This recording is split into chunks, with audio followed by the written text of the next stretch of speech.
everyone's a little tired. I reminded everyone, even our coaching staff, there was some concern that this long day. And I had to remind them that it's been almost, not 2 seasons, but a season and a half before we had training camp. We didn't have training camp last year. So all of a sudden, everyone's like asking, well, why is it so long? Why days are so long? We're in training camp. We didn't have training camp last year. So we're trying to fight through that. Get some little nicks and bruises. That's okay. That's part of it.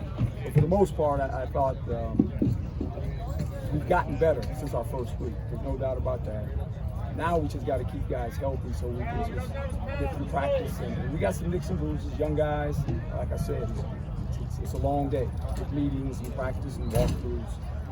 But it's been pretty good this week. So tomorrow will be a little bit shorter.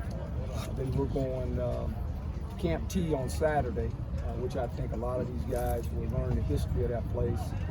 They're going to have to climb the mountain. Hopefully no one gets injured. Last time, as you remember, the tree fell on Tommy. And, trying to get through that as well, but pretty good night. The offense has picked it up. They really have. They picked it up. They were a little bit behind the first couple practices, and now the offense seems like they're playing pretty good. So that's good to see the competition. Questions?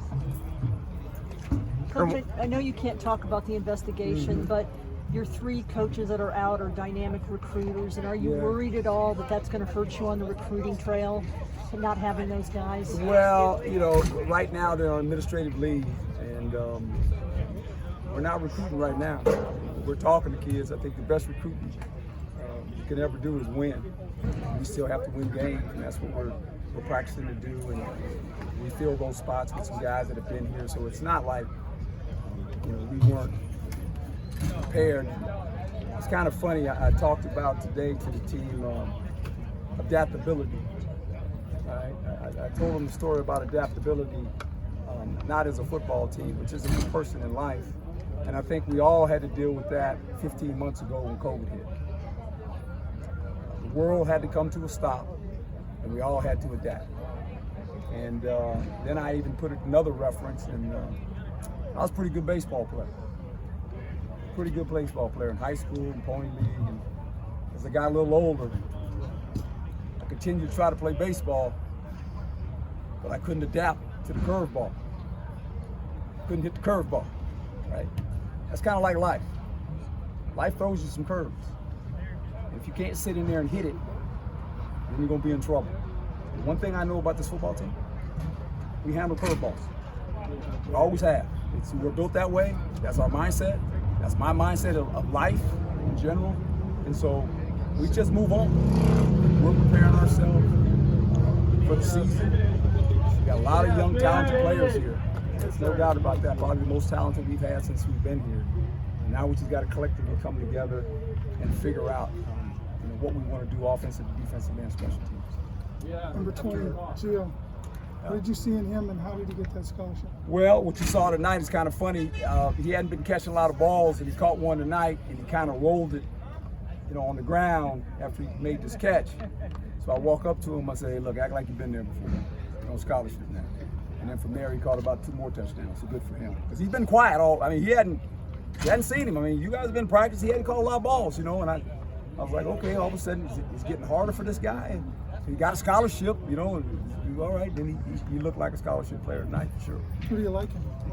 I just like his ability to catch the ball. He has very soft hands. He's quick out of his breaks, and he competes for the ball.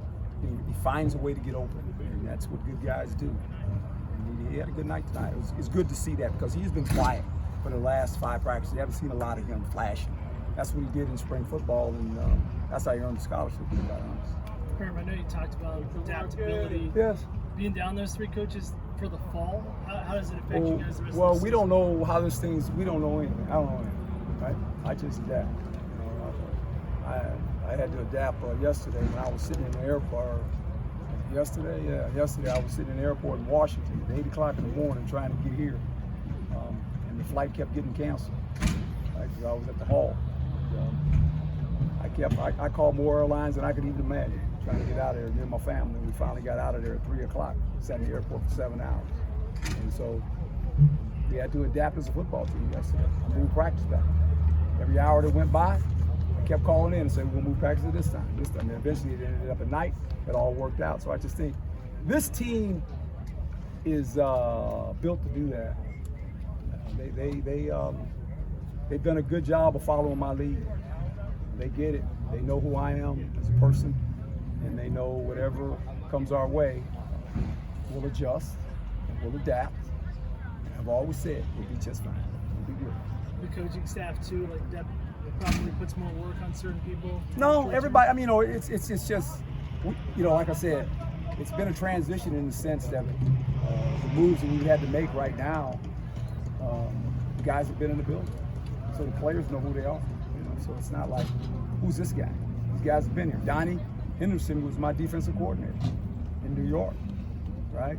He's been a great coach in the league. So we got guys that have been in the room, so we're fine. What about on the offensive side, Coach? Do you think that after Adam that you were in the clear as far as staff? I didn't think anything. I don't even think. I don't worry about that. I don't know. They just tell me, and I go, okay, and we adjust. Whatever they decide, we adjust to it, and we move on. And that's where we're at right now. What about reshuffling things on the offensive side in terms of who's coaching what, and what do you think about it? It really, Bobby is, he's been helping with the wide receivers, and so Trey will work with the quarterbacks some more, and Zach has the ability to work with the quarterbacks and the wide receivers, so we're fine. Bobby's been here, so Bobby gets it. Playing in the National Football League, he's got a lot of knowledge, and he's a good coach. I mean, he interviewed, he's interviewed for the wide receiver job too, so it's not like these guys are new. They're not new. They know the system, the players, so it's a different voice, maybe one to meet, but that's kind of where we're at right now. You mentioned that the offense stepped up a little bit, you thought. Yeah. Can you just talk about in what areas they have? Well, I think in the passing game especially, I told them I should leave more often. I missed the practice, and I came back and I watched the practice Saturday because I was obviously in Canton, and I get up and I'm kind of watching the practice. I send it to me and I go, okay, it kind of looked different. And then last night I showed up here and I'm looking, I'm going, what's happened to you guys? This is like a different offense. I said, and I told them, you guys want me to leave again? I can leave again, right? And they were very competitive, and Johnny had a night where it's like, okay, couldn't cover. It's flat, couldn't cover. We had it covered, we didn't have it covered. So I think the running game has showed some flashes, and now all of a sudden that's looking better. The offensive line's doing a good job of putting the power in. A couple days ago, and all of a sudden that became like, oh, okay. And so I think, when you go to training camp, the offense is always a little bit behind the defense early because there's so many people and they're trying to, one ball and they're trying to do all these things. The defense just runs to the ball. And the offense, I think, collectively, they had a meeting. Rashad kind of said something, Jaden kind of said something, and it's good they spoke up. And it's kind of looking like the offense we anticipated to be. That was over the weekend? Yeah, it was, that's what's great about this team. We got guys at every level that stand up and they have a voice, and that's the good part. They have a voice. This is what we're going to do. This is where we're at. And I think they're in constant communication with me as their head coach, letting me know how they're feeling, what they're thinking, saying, Coach, I want to do this. Okay, you guys go do that. I get it. How much do you appreciate that they can police themselves within each other versus you having to step in and say something? It's great because that is what we talked about when I first got here. And a lot of these guys have been here now. When I look at some of these guys that have been here for 4 years with me as a head coach, they know they have a voice, and the players know that the guys, when they speak up, that basically they're talking for the betterment of the team. And, they have a platform. So it's good to watch unfold. It really is. Coach, how was your trip to Canton? How special was it? Yeah, a lot of fun. I've been there numerous times, obviously, and I took my daughters. That was fun to take them and my wife. You guys know how close we are to the Lynches, but to see all my friends, the guys that have been inducted there, it's kind of interesting. Before the ceremony start, I generally go up there on the stage with the guys and visit with all of them. There's some great players up there, some great coaches. But it's great camaraderie for me to see all the guys. You know, I was involved in that league for over 30 years as a player and as a coach, so it's kind of fun to make sure everybody's doing okay. We're all concerned for each other, and a lot of hugs. And when those new guys get inducted, it's always powerful when you listen to them speak and what they say. Their words are meaningful, and they've all had different journeys. And for all of them, it hasn't been easy. It has not been easy. I remember Peyton Manning, he told the story through 28 interceptions. And Archie said it right, his father. I played against Archie. His first year, Peyton told his dad, he said, nobody's open. He threw 28 interceptions. People lose sight of that, you know. So when you know these guys, you know what they've been through, and they've overcome a lot of things. And John especially, you know,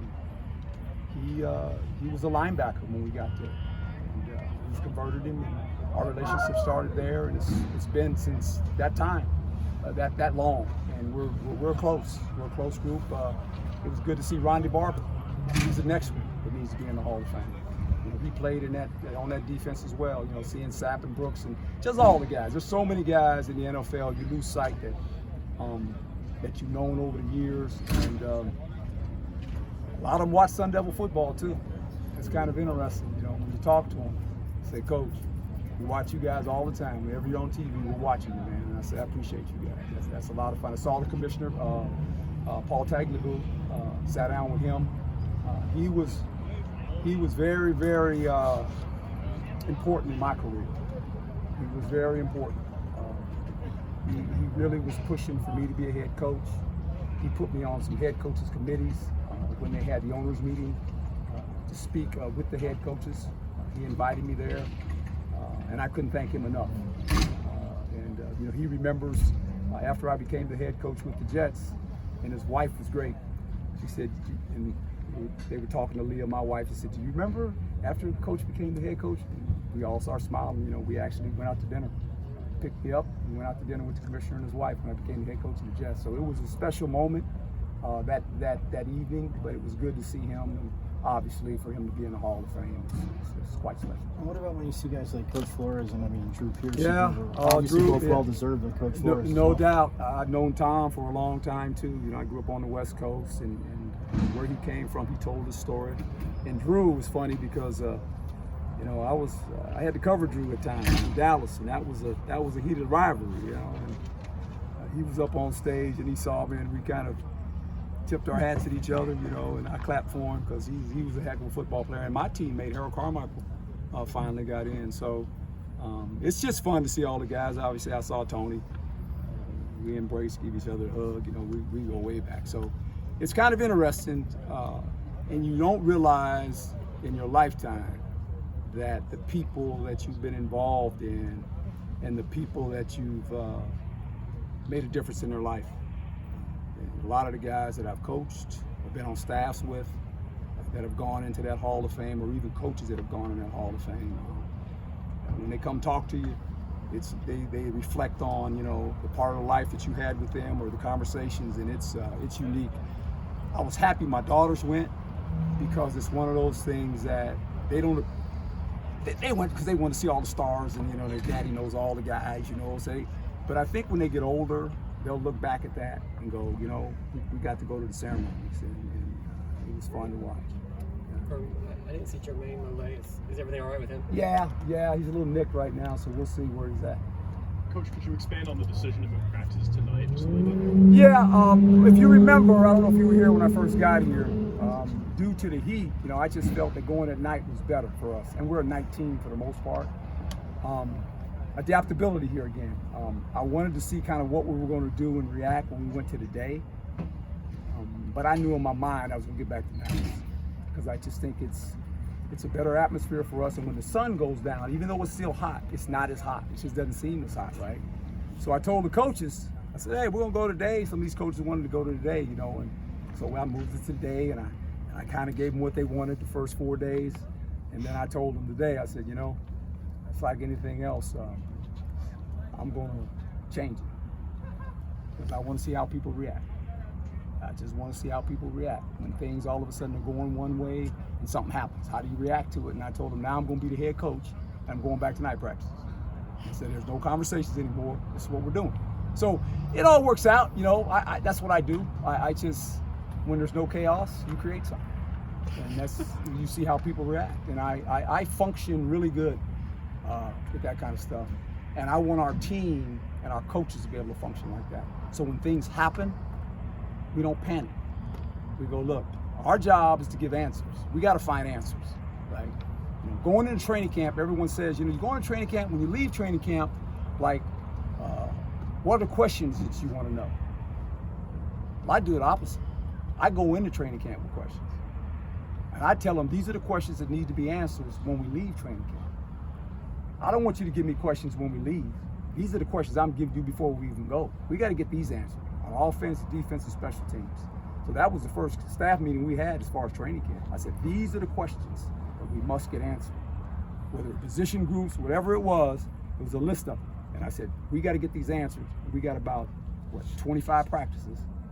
Within that time frame, we need to have answers for these questions. And so that's kind of how I function. That's how my brain works. And I just think when you do it that way, when things happen, you're not emotionally making decisions.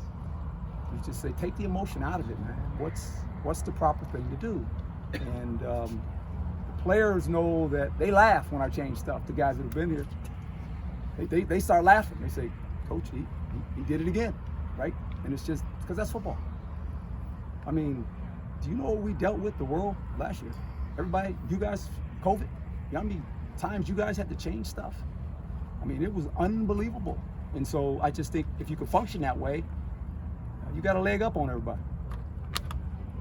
Hi, Coach. Hello. I know it's early on, but what do you love about coaching this team in particular? The maturity of watching guys like Merlin and Black. I can remember when they were little freshmen coming in here, and we were going to have 25 practices, and watching them from that day to right now. It's like, that's what this thing's about. And, you know, it's funny because every day we come to practice, there's about 5 or 6 of them that always walk up to me and they ask me one question before practice starts. They say, Coach, you good? And I go, I'm good. And that's all they want to know. Coach, are you good? And I say, I'm good. And they say, we're good then, Coach, you're okay. And I said, spread the word, I'm good. You know, and so to watch them come in here as freshmen, to start as freshmen, and to be in this program that long, and now the leaders of it. And I'm not just picking those 2 guys up. There was a bunch of them. You know, there was some more. But those guys, and to watch Chase, he's been here forever. He's been here longer than some of the professors, right? I mean, he knows more about this place than anybody. And to watch him, and Jack, and Chase, and Evan, and just the secondary guys, because I'm involved with that a lot anyway, and watch those guys, they can be really good. And I think they know it. It's fun to watch them. I don't even have to hardly correct them anymore. They know when I say that, we got it good. We know. Okay, good. And they're helping the young guys, so it's a lot of fun to watch. Coach, the people want to know, what is the song in the beginning of the playlist, the smooth jazz that kind of gets the guys going? Tell them, Mark. You know who that artist is? I was talking to somebody else. What's the question? I'm gonna make you guys figure out who that guy is. I'm not gonna tell you who the song is, but that's my song every day. That's just your jam? That's the one. Nice and smooth. I always say, don't be in a hurry. Don't be in a hurry. I always tell them. They know I get the first song. That's the first song. Every day in practice, they know what's coming. And the young players trying to figure out, what is that? I said, that's called smooth jazz. It's way over your head right now. We understand. It's the Traveler. It's Earl Klute. That's who it is. It's Earl Klute, Traveler. Get it on your phone when you leave here. Google it. Push it down. Earl Klute, the Traveler. Just take about 3 minutes to listen to it. It'll change your whole life. Earl Klute. Clue with a K. Yeah. Earl Klute, the Traveler. Thanks, Coach. We good? Everybody good?